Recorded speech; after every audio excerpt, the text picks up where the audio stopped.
સ્વાગત છે મિત્રો તમારી ફેવરેટ ફૂડ ચેનલ પર। આજે આપણે ખૂબ જ ફેમસ સ્ટ્રીટ ફૂડ બનાવવા જઈ રહ્યા છે। વિડીયો પૂરો જોજો, ખૂબ મજા આવશે। વિડીયો પૂરો જોયો હશે તો તમે પણ આ ઉલટા વડાપાવ ઘરે એકદમ ક્રિસ્પી અને અંદરથી એકદમ સોફ્ટ એવું બનાવી શકશો। તો વિડીયો પૂરો જોજો અને ખૂબ મજા આવશે। અત્યારે વરસાદનું વાતાવરણ ચાલી રહ્યું છે તો આ સ્ટ્રીટ ફૂડ આપણને ખાવાની ખૂબ મજા આવશે। તો વિડીયો પૂરો જુઓ અને જાતે પણ ઘરે આ સ્ટ્રીટ ફૂડ બનાવી અને મને કહો। મિત્રો, આજે આપણે ઉલટા વડાપાવ બનાવવાના છે અને આપણી ફેમિલી ખૂબ મોટી છે એટલે ટોટલ 12 ઉલટા વડાપાવ બનાવવાના છે અને એના માટે આપણે 1 કિલો બટાકા બાફી લેવાના છે। તો કુકરમાં આપણે 1 કિલો બટાકાને બાફી લઈશું। તો બટાકાની છાલ આપણે પહેલાં જ કાઢી લીધી છે જેથી કરીને બાફ્યા પછી આપણે સરળતાથી એને મેશ કરી શકીએ। તો આવી રીતે આપણે કુકરમાં બટાકાને બાફવા મૂકી દેવાના છે।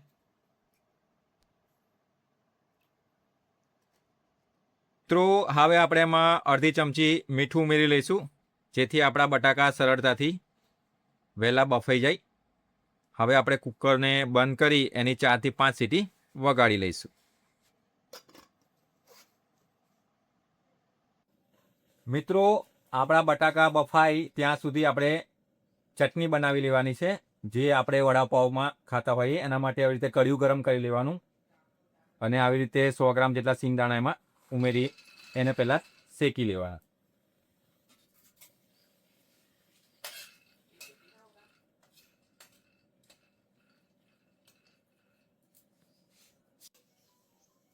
સિંગદાણા શેકાઈ જાય 2 થી 3 મિનિટ એટલે આપણે એમાં 50 ગ્રામ જેટલા તલ ઉમેરીશું।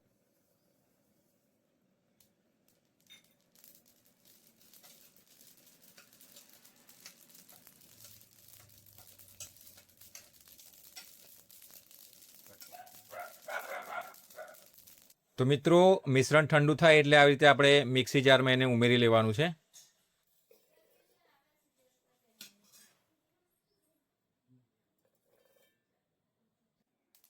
તલ આવી રીતે ફૂટવા લાગે એટલે એમાં આપણે થોડું કોપરાનું છીણ ઉમેરી લેવાનું, એને મિક્સ કરી લેવાનું।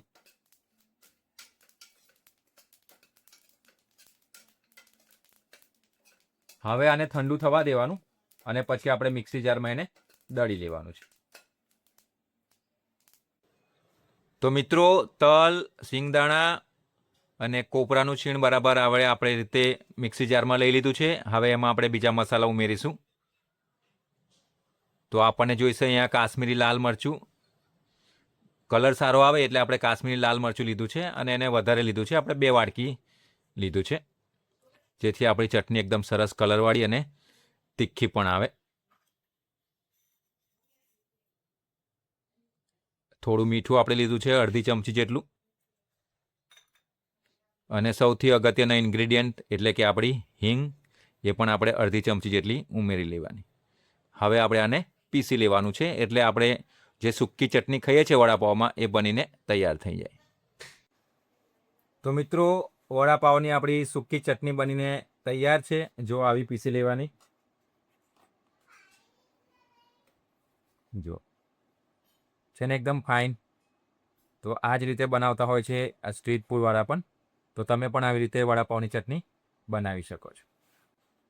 તો મિત્રો, આપણે સૂકી ચટણી બનાવી લીધી છે। હવે આપણે ગ્રીન ચટણી પણ બનાવી લેવાની। એના માટે આપણે ધાણા ધોઈ લીધા છે, એને ઉમેરી લેવાના।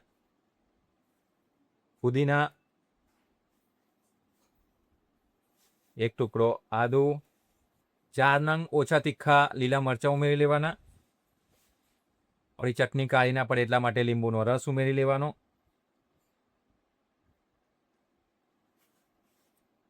થોડું ચપટી મીઠું ઉમેરી લેવાનું અને અડધો કપ જેટલું પાણી ઉમેરી લેવાનું। હવે આપણે આને પીસી લેવાનું છે અને એકદમ ફાઇન પેસ્ટ બનાવી લેવાની। તો મિત્રો, આપણી ગ્રીન ચટણી બનીને તૈયાર છે। હવે આપણે એને એક વાટકીમાં કાઢી લઈશું।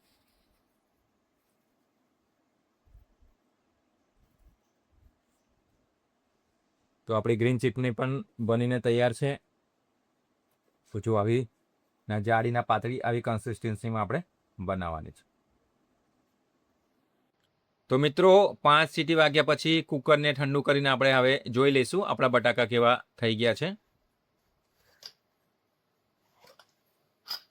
તો જો આપણા બટાકા ઓલમોસ્ટ બફાઈ ગયા છે, તો પણ આપણે નાઇફ ટેસ્ટ કરી લઈશું. તો આવી રીતે આપણે નાઇફ અંદર કરવાનું. જો કેટલી સરળતાથી નાઇફ જાય છે, એનો મતલબ કે આપણા બટાકા બફાઈ ગયા છે. હવે આપણે એને ગરમ પાણીમાંથી કાઢી એક પ્લેટમાં મૂકીને ઠંડા કરી લઈશું.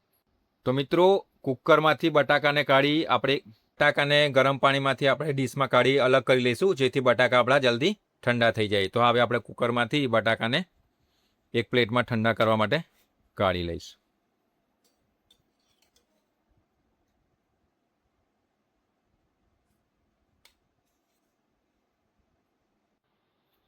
તો મિત્રો બધા જ બટાકાને આપણે પ્લેટમાં કાઢી લીધા છે અને હવે આને ઠંડા થવા દેવાના છે. બટાકા ઠંડા થાય ત્યાં સુધી આપણે વડાપાવને બનાવવાનો જે મસાલો હોય એને બનાવી લઈશું. તો મિત્રો આપણે એક કઢાઈ ગેસ પર મૂકી એમાં તેલ ઉમેરી લેવાનું છે, કમસે કમ અડધી મોટી વાડકી. અહીંયા હું વધારે ઉલટા વડાપાવ બનાવવાનો છે એટલે વધારે તેલ લીધું છે. તમે ઓછા માણસો માટે બનાવતા હોય તો તમારે તેલ ઓછું લેવાનું છે. અત્યારે હું 12 લોકોના વડાપાવ એટલે કે ટોટલ 12 ઉલટા વડાપાવ બનાવું છું, એટલે તેલ વધારે લીધું છે. મિત્રો આપણું તેલ ગરમ થાય એટલે એમાં આપણે અડધી વાટકી જેટલી રાઈ ઉમેરી લેવાની અને એને ઢાંકી લેવાનું.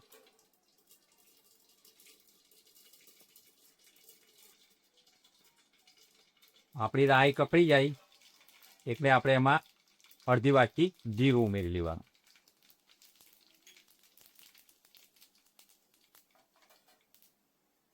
હવે આપણે એમાં અડધી ચમચી જેટલી હળદર ઉમેરી લેવાની,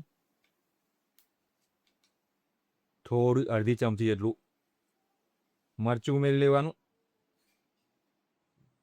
થોડા કડી પત્તા ઉમેરી લેવાના, મિક્સ કરી લેવાનું.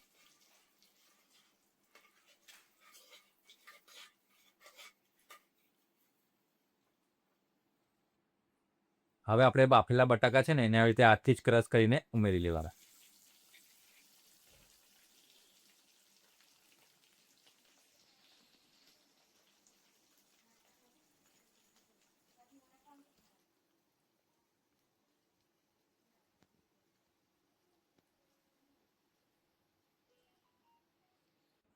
હવે આપણે એમાં અડધી ચમચી જેટલો આમચૂર પાવડર ઉમેરી લેવાનો,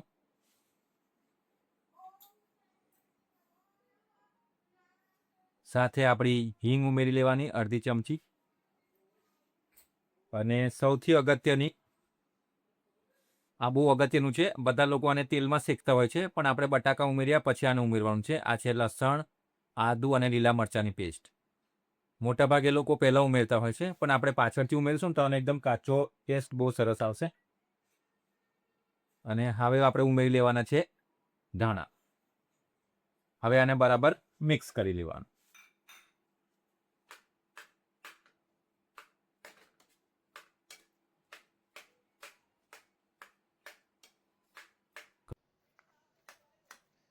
તો મિત્રો હવે આપણે એને મિક્સ કરી લેવાનું છે.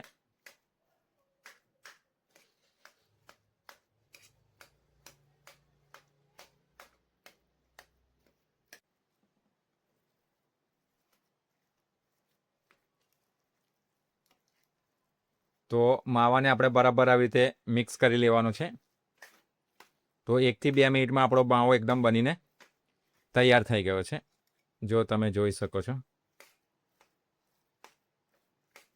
તો ઉલટા વડાપાવ બનાવવા માટેની આપણી બધી જ સામગ્રી ઓલમોસ્ટ રેડી છે.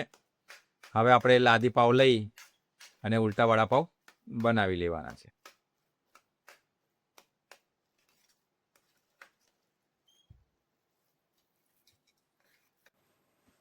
તો મિત્રો આપણે ઉલટા વડાપાવ બનાવવાનું બેટર બનાવવા માટે આપણે અહીંયા 200 ગ્રામ જેટલો બેસન લીધો છે. મેં અહીંયા બેસન વધારે લીધો છે કેમ કે મારે 12 ઉલટા વડાપાવ બનાવવાના છે. તો આ બેસન લઈ લીધો.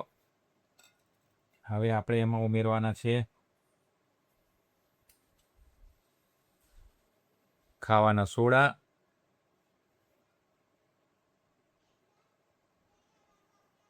થોડી હળદર, થોડું મરચું પાવડર,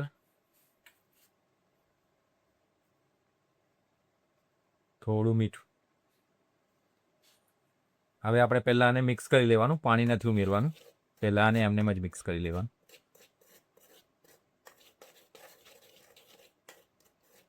હવે આપણે આમાં પાણી ઉમેરવાનું છે. તો પહેલાં આપણે એક નાની વાટકી પાણી ઉમેરવાનું અને મિક્સ કરવાનું. પછી ધીરે ધીરે જરૂર લાગશે એમ આપણે પાણી ઉમેરતા રહીશું.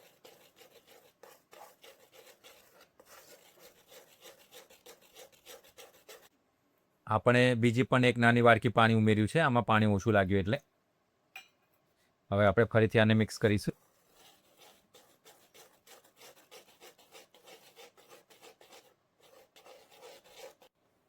તો મિત્રો, ઉલટા વડાપાવ બનાવવા માટેનું બેટર તૈયાર છે. તો જો આવી રીતે આપણે ચમચીમાં લઈને આવી રીતે એને નીચે પડવા દેવાનું. એકદમ સરળતાથી પડે ને એવું બનાવવાનું. તો જો આપણું બેટર બનીને તૈયાર છે. મિત્રો, ઉલટા વડાપાવ બનાવવાની બધી જ સામગ્રી આપણે રેડી કરી લીધી છે. હવે આપણે આ લાદી પાવને કટ કરી આપણે એના ઉલટા વડાપાવ બનાવી લઈશું. તો આપણે એવી રીતે એક પાવ લેવાનો છે, એને વચ્ચેથી થોડો કટ કરી લેવાનો આવી રીતે. અને આપણે બંને બાજુ હવે ચટણી લગાવી દેવાની. તો સૌથી પહેલાં ગ્રીન ચટણી લગાવી દેવાની.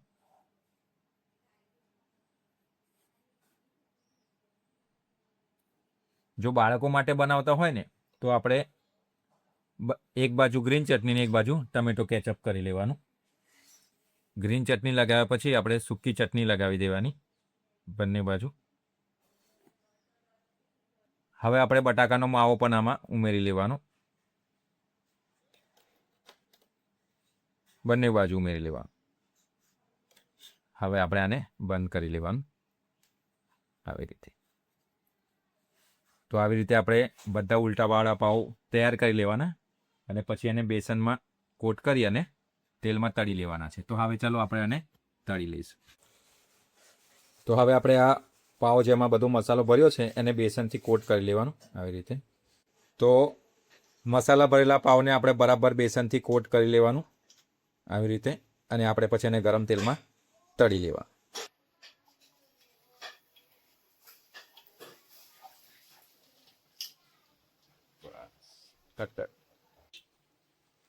હવે આપણે એને ધીરે ધીરે બીજી બાજુ પણ પલાળી લેવાનું.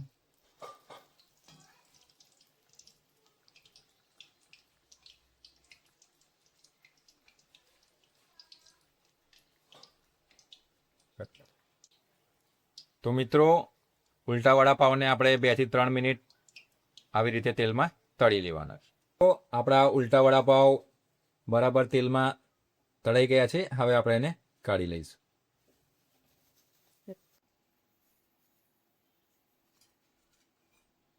તો આવી રીતે આપણે બધા જ ઉલટા વડાપાવ તળી લેવાના છે.